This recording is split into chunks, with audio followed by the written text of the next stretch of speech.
Je m'appelle Nadia, j'ai 39 ans. Je viens d'un milieu familial violent, puis moi aussi j'étais violente. J'ai battu mes enfants. Je sais que c'est impardonnable, que c'est inacceptable ce que j'ai fait subir à mes enfants, mais c'est peut-être explicable.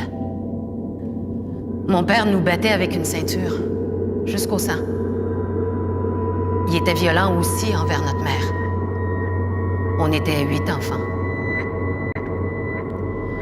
On dit qu'il y a de la violence seulement dans les milieux pauvres. C'est faux. Chez nous, on n'a jamais mangé du macaroni au fromage. On mangeait du filet mignon, du homard.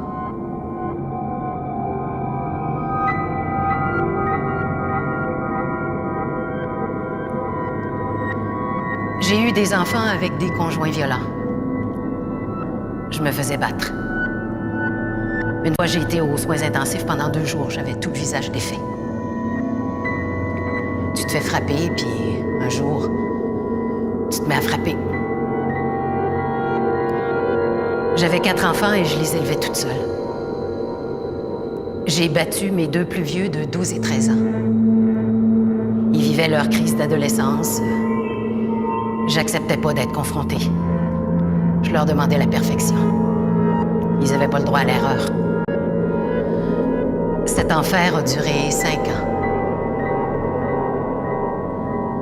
Après ces gestes de violence, je me sentais coupable.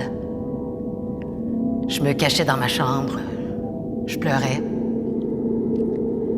J'allais les voir, je les serrais dans mes bras. Je leur disais que je les aimais, que maman aurait pas dû faire ça. Mais le mal était fait. Un jour, mon plus vieux a fugué. J'ai appelé la police parce que j'étais inquiète. Ils l'ont retrouvé et il leur a dit que je les maltraitais.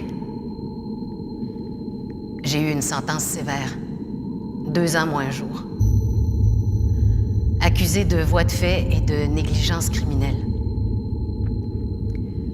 J'ai encore de la misère à accepter les gestes que j'ai posés.